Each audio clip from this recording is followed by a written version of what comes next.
আজকে আন্তর্জাতিক অপরাধ ট্রাইব্যুনালে প্রসিকিউশনের পক্ষ থেকে আমরা একটি প্রোডাকশন ওয়ারেন্টের আবেদন করেছিলাম।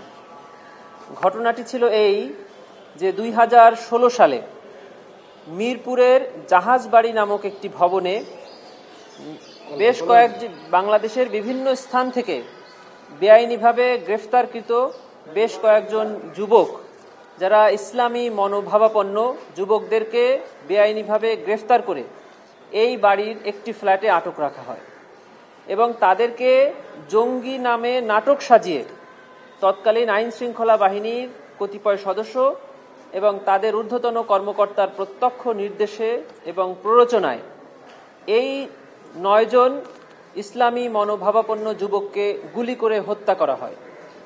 এই অভিযোগে সাবেক আইজিপি একেএম শহীদুল হক, সাবেক ডিএমপি কমিশনার মোহাম্মদ আসাদুজ্জামান মিয়া এবং সাবেক অ্যাসিস্ট্যান্ট কমিশনার মিরপুর জসিমউদ্দিন মোল্লা, এই 3 জনকে মাননীয় ট্রাইব্যুনালে আমরা আবেদন করেছিলাম এই মামলায় গ্রেফতার দেখানোর জন্য।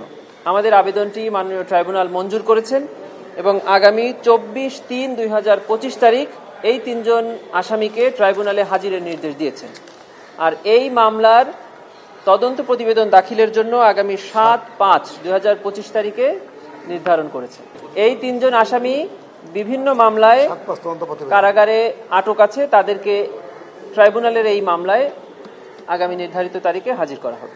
এই জঙ্গি নাটক সাজানো, ইসলামী মনোভাবাপন্ন যুবকদেরকে জঙ্গি নাটক সাজিয়ে হত্যা করাকে ট্রাইব্যুনালের প্রসিকিউশন এবং তদন্তকারী সংস্থা মানবতা বিরোধী অপরাধের অভিযোগের সাথে সম্পৃক্ততা পেয়েছে। এজন্যই ট্রাইব্যুনালে আমরা এই আবেদন করেছি এবং এটি প্রমাণ তো পাওয়াই যায়নি, বরং দেখা যাচ্ছে যে তাদেরকে দেশের বিভিন্ন স্থান থেকে বেআইনিভাবে আটক করে জঙ্গি ট্যাগ দিয়ে, জঙ্গি নাটক সাজিয়ে তাদেরকে হত্যা করা হয়েছে। ট্রাইব্যুনালে এই জঙ্গি নাটক সাজানোর এটাই প্রথম অভিযোগ।